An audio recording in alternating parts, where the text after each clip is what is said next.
I am happy to join you as we celebrate the National Press Day.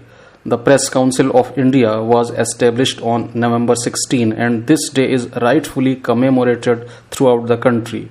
It recommends and honors the values of ethical and free reporting. It is the objective and the purpose of the Press Council of India, which has strongly upheld the principles of ethics and self-regulation.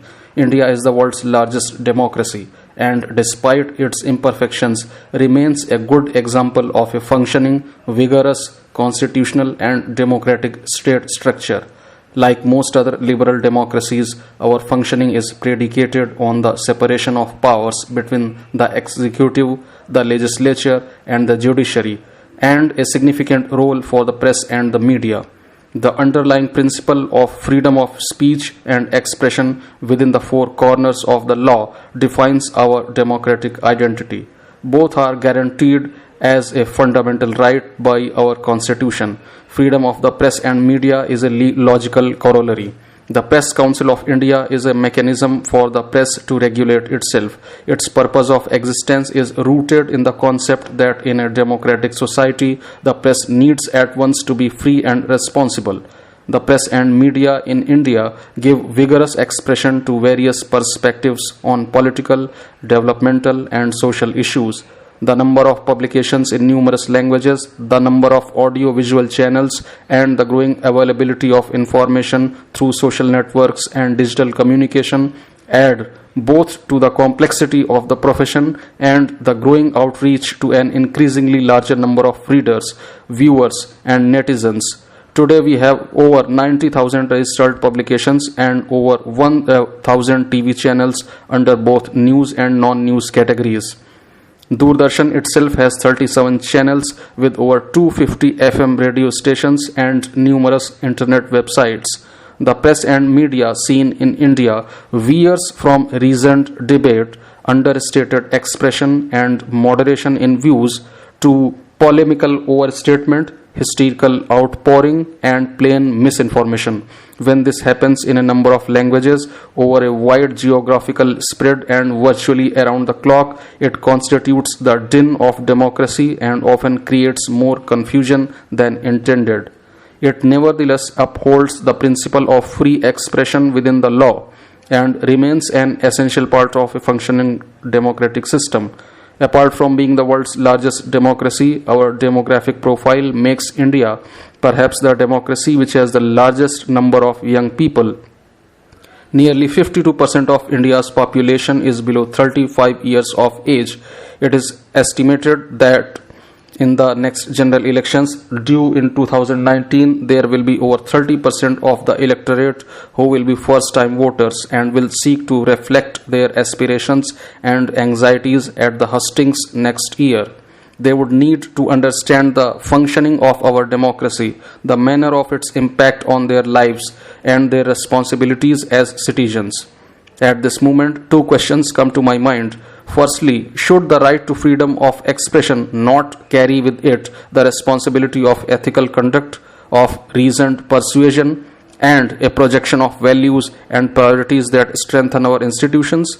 Secondly, should it not be the responsibility of the press and media, apart from parents and teachers, to inform and educate the youth so that they become aware of their rights and their responsibilities towards their families, their community, their state, their region, their nation, and to the global order? The press and media clearly has a role both as communicators and persuaders so that the national debate can be enriched and the democratic structure strengthened. There is another aspect of the responsibility of the press and media that I wish to highlight. This relates to the need to articulate consistently and effectively the Indian discourse on a wide range of global issues in a world that is increasingly becoming interdependent and in which the weight of India has grown over the decades. India's press has a long and venerated history and played an important role in the freedom struggle. Mahatma Gandhi himself was perhaps the most influential editor and journalist of his time. He used his writings to give Indians a sense of pride and dignity, apart from motivating them to unite and fight for freedom. We have every reason to be proud of the strength and diversity of the Indian media. All indications are that our press and media will continue to grow and continue to carefully adopt and adapt to the new digital technologies of communication to widen its viewer base and leverage the growing numbers to increase both its influence and revenues. But what remains crucial is the credibility and commitment of the press and media to the objectivity and to that elusive search for truth. The concept itself can be elusive, has hidden pitfalls, and requires closer scrutiny. I recall a passage I had heard some years back that was telling and worthy of being shared with this audience. The administrative truth was passed on to the media. Media took the official truth and transformed it into media truth. The judiciary accepted the official and the media truth and transformed it into judicial truth. Media praised the judicial truth without attending the trial. It has been noted by a careful observer that the two roles that newspapers have played are credible informational and critical investigative adversarial. The two can complement each other and thereby build trust, so essential for retaining readership. Public education is one aspect of it, analysis and criticism is another. The latter also leads to discovering happenings in need of correctives and thereby to public good. Some disconcerting developments in relation to the media have also been noticed. The chairman of the Press Council of India had observed some time back that the media often diverts attention from real issues to non-issues, often divides the people and at times promotes superstition. Perhaps the regional media shoulders a greater share of this avoidable burden. In relation to economic liberalization in the post-1991 period, the mainstream media has generally adopted a laudatory tone and tended to underplay its negative socio-economic effects, though of course there have been excellent exceptions. The need for presenting a more balanced picture is essential. There are also larger systematic issues that need to be considered as they directly affect the media's objectivity and credibility.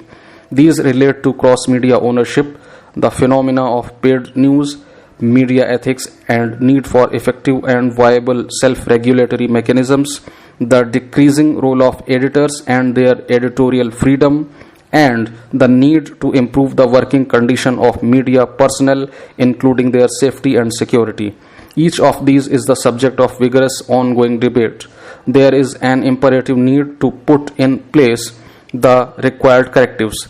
The general corrective, to my mind, is to be found in a simple statement that I found on the website of the Press Council of India. If the press is to function effectively as the watchdog of public interest, it must have a secure freedom of expression, unfettered and unhindered by any authority, organized bodies, or individuals. But this claim to press freedom has legitimacy only if it is exercised with a due sense of responsibility. The press must therefore scrupulously adhere to accepted norms of journalistic ethics and maintain high standards of professional conduct.